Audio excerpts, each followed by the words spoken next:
The soft hum of the coffee maker filled the kitchen, a sound I had come to embrace each morning.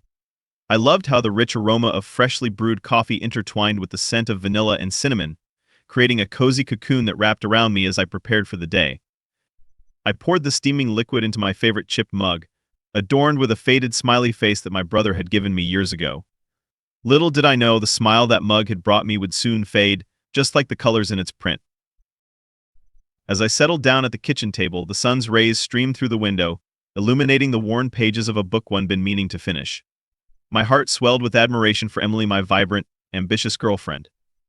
She was a whirlwind of energy, the kind of person who would rattle off a list of goals while simultaneously scribbling down ideas for her next project. But even with her infectious laughter ringing against the walls of our little home, I felt a twinge of unease creeping in. Nothing was overtly wrong, and yet I couldn't shake the feeling that something had shifted, like when a song suddenly changes key, leaving you momentarily disoriented. She had been off lately. The spontaneous weekend getaways and late-night movie marathons had been replaced with hushed phone calls and late arrivals home. I used to tease her about how she filled her evenings with late-night meetings for work a noble cause, I had thought. Yet something began to fester within me as I noticed the little things, the way her laughter didn't always reach her eyes anymore, or how she would forget to mention conversations she'd had with her friends, like pages torn from a sacred book. I brushed the feeling aside whenever it flickered into my mind. I was just being paranoid, right? But then, there were the receipts. Lurking quietly in her purse, they started to surface among her belongings, a handwritten note with a name I didn't recognize, and expensive dinners that stretched late into the night. Each slip of paper fed my doubts like kindling, and I found myself glued to the details. The last straw was the unfamiliar scent that lingered on her clothes, a floral perfume that hung in the air long after she had left. That day I tried to shake it off. I brushed my fingers against the crumpled paper, feeling the sharp edges that were only becoming sharper as the days rolled on. Perhaps I should have confronted her then, had a serious conversation about trust and reassurance, but I chose a different path. My heart, already worn by the worry, struggled between the love I felt for Emily and the blaring warning signs racing through my mind. My dreams of a future with her had always painted a picture of warmth and laughter, a life built on trust. I could practically see us running through autumn leaves, hand in hand, our future painted in dreams of cozy dinners filled with laughter and late nights watching the stars. But as I sat in that sunlit kitchen, hoping to cloak my fears beneath layers of positivity, I felt a cold wind whistling through the cracks of our life together. The clue came unexpectedly. It was a careless mistake on her part, or maybe a miscalculation made by someone who thought they could get away with it. For my birthday, she had taken my car, and as I rummaged through the glove compartment for a napkin, I stumbled upon it, a receipt for a boutique hotel stay from a few days prior, signed with the initials J.S. A signature I had never seen before.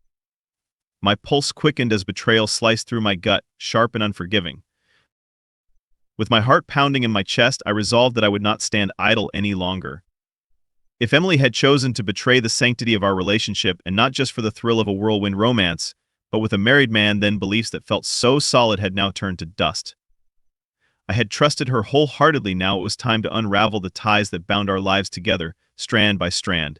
It wasn't revenge, I told myself, but rather a necessary reclamation of my own heart. As the sun dipped low, casting shadows across our home, I began plotting. She might have been the one who cheated, but what she did didn't just hurt me, it sent ripples through a family I had once embraced. And as thoughts of a broken marriage echoed in my mind, a spark ignited within me. It would not end here. She would learn that betrayal comes at a steep price. I just needed to decide how to make that happen. The following weekend, I put into motion the plans I had carefully orchestrated through sleepless nights and simmering rage. I had done my homework, learning everything I could about Emily's lover, that Jonathan Smith, a man handpicked by fate to ignite my fury, married with a couple of kids, a seemingly respectable career, and a knack for charming anyone who crossed his path. It was time for my path of action to come to fruition. I arranged for us to meet at our favorite cafe, the one where we had first talked for hours about our hopes and dreams. It would be a bittersweet venue, but I needed the vivid memories to haunt our confrontation, to draw a point of pain from every cherished moment we had shared. I arrived early, a nervous energy buzzing beneath my skin. I could already picture the scene, her radiant smile, the light in her eyes when she spotted me. But today I carried that lightweight illusion like a heavy stone. It threatened to drown me.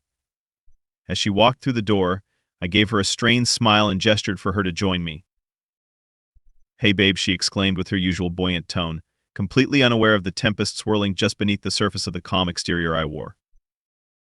"Emily," I said, my voice steady yet thick with unshed emotions, "we need to talk." She settled into the chair, glancing around the cafe, searching for the warmth she often found in our interactions. I could see her hesitance creeping in when she noticed the way my eyes hardened as I slid a printed receipt across the table towards her.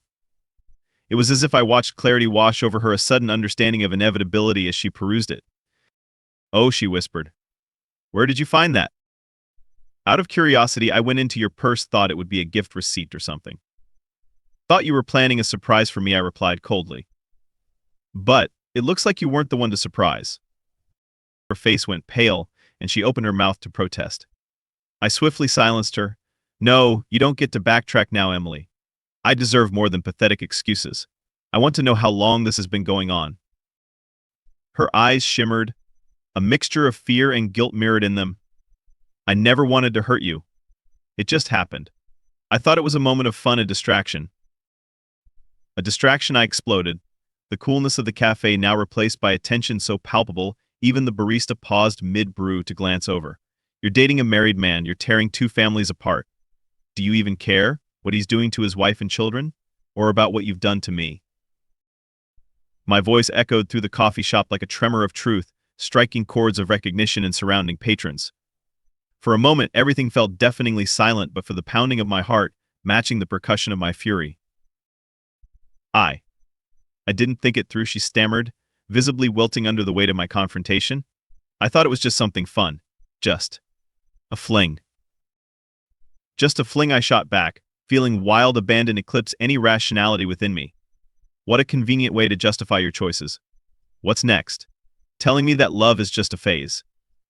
Her expression hardened in some strange attempt to mask her vulnerability. "You can't just go around playing the victim here. It takes two to tango." "Two," I retorted, leaning forward as I felt the gravity of betrayal anchor me to my chair. "You think Jonathan had no hand in this? I'm not denying my role in our relationship, but you were the one who crossed the line.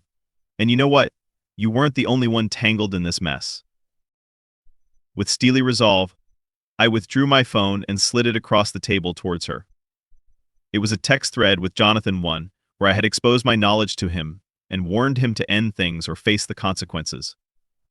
Next to the conversations, I had screenshots of his wife's social media posts, showcasing happy family moments that now felt like knives jabbing at my heart. Her face went ashen as she read through the messages. You told him. "Did you think I'd roll over and let you run wild?" I sneered, adrenaline coursing as the stakes of the unfolding confrontation twisted and spat my way. "You might have thought you could juggle both lives, but I've got plans to knock over your whole game." A flicker of anger ignited within her. "What do you plan to do? Tell everyone? Destroy my career?" "Destroy? I won't need to destroy you, you'll destroy yourself." "The truth? It's a powerful tool," I said, half whispering it, feeling the weight of my next move meld with a malicious glee. "And soon Jonathan's wife will know about your little affair. They deserve the truth as much as you deserve to stand alone." Her eyes widened in horror, a blend of raw panic and disbelief. "You can't do this. You don't know what this will do to their kids. To me."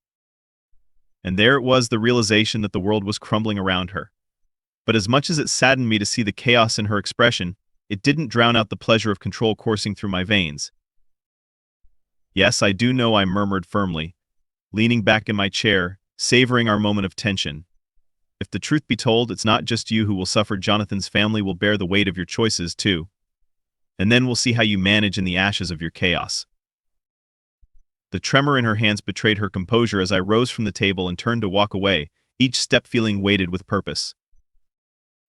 As I exited the cafe, I could almost feel the walls reverberating with Emily's anguished cries behind me. It was time to take control. The betrayal was no longer just a wound, it was a battlefield, and I was armed. The stakes had never felt higher, and with each strike against this sordid narrative Emily had woven, I felt the darkness beginning to lift, a new light of resolution flooding in. In their lives, both Jonathan's and Emily's, I would be the relentless agent of truth, bearing the rawness of human emotions for everyone to see. And I would not rest until every illusion was shattered, leaving only the stark reality of their choices in its wake. The air was thick with tension when I returned home after that confrontation. The sun hung low in the sky, drenching everything in an orange hue, but it felt like darkness had settled over my heart. The dining room echoed emptiness, a stark contrast to the vibrant life Emily and I once shared. It was hard to reconcile the future I'd envisioned with the shadow left in the wake of her betrayal. As I immersed myself in the comfort of solitude, I replayed the afternoon's events, savoring small victories, the terror in Emily's eyes, the stark horror that had settled into her voice. I had gained ground in this war of hearts, and yet the triumph felt hollow. I didn't want to drag Jonathan's family into the fray, but I knew it was the only way to send a message. They deserved to know the truth. Days became weeks as I planned my next steps, navigating a complex web of emotions from both Emily's and Jonathan's families. I had decided to reach out to Jonathan's wife, Grace. Gathering my information carefully, I composed a message that laid out everything I'd discovered about the sordid affair, interwoven with the details gathered from Jonathan's own apparent efforts to cover his tracks. On an unassuming Tuesday, just after lunch, I hit send. The notification of the message's delivery felt like a weight lifting. I had finally done it. For the first time, I embraced a sense of finality. My heart was still bruised, but it was beginning to heal. Hours later, I received a reply, a single hollow word that shook me to my very core. Why? Grace. A woman I had never met had come into my life as a stranger, but her message stirred a pang of sorrow within me. I couldn't shake the feeling that I had thrust her into a storm she never asked to face. As weeks passed and the fallout of my actions unfurled, I fought an internal battle between guilt and satisfaction. The next days turned into weeks of tension-filled silence at home. Emily's absence weighed as heavily as the betrayal she had committed. Without her presence, our shared space became a sanctuary of memory, a canvas splashed with remnants of love laced with pain. But I couldn't dwell on that pain forever. Much like the aftermath of a thunderous storm, the mood in our home settled, and the brightening skies above drew me outside. I began to find comfort in the routine of daily life, jogging in the park, reconnecting with old friends, and diving into work. I felt alive again. I was reclaiming my narrative step by step, like planting new seeds in soil that had long been neglected.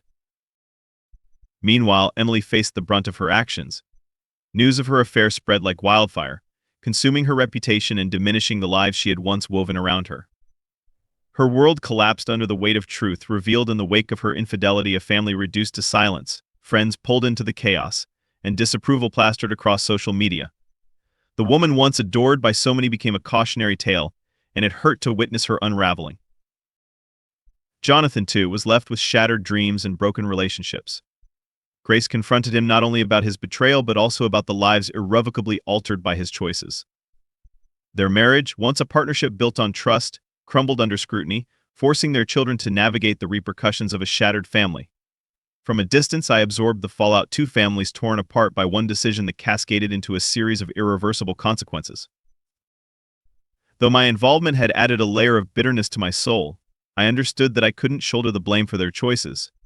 Each individual had played their role in this tragedy, but now it was my moment to reclaim my joy. With each jog in the park or conversation with friends, I revived a sense of self beyond what Emily had taken from me. It was one sunny afternoon, as I returned from a satisfying workout, that I noticed a familiar figure sitting quietly on my porch. Emily. She wore an expression of despair that sent a wave of uncertainty rushing through me. "Please, just let me explain," she whispered, her voice hollow and devoid of the confidence she once wore. The heartache etched on her face stirred empathy within me, but I met her gaze with firm resolve. "What is there to explain? You made your choices very clear." She shifted, and for the first time I could see the cracks in her facade begin to fissure. "I know I messed up, but I need you to understand it wasn't just about him. I was lost, and I made terrible decisions. I thought I could escape."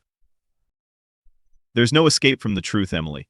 You hurt people, and cowardice has consequences." My voice remained steady, even as I saw the tears pooling in her eyes.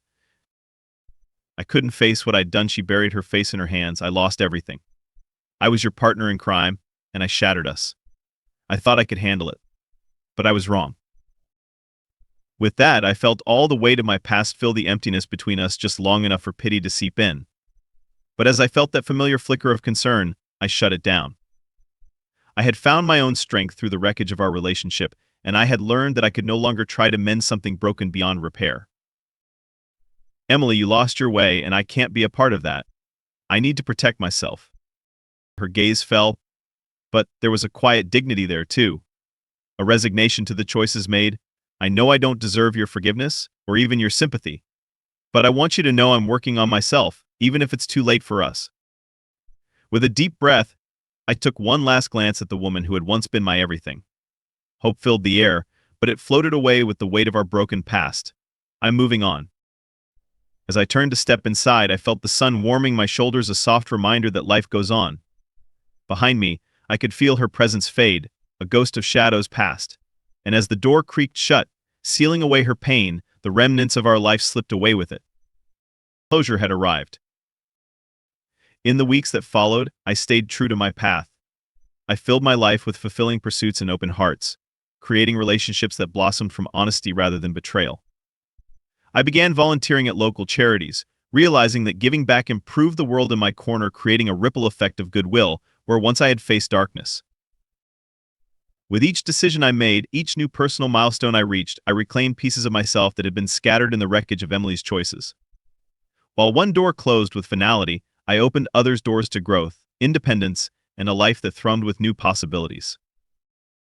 Ultimately, I learned that the only true revenge was living for my own joy, rising above the tumult left behind, and letting the past mold my character rather than define it.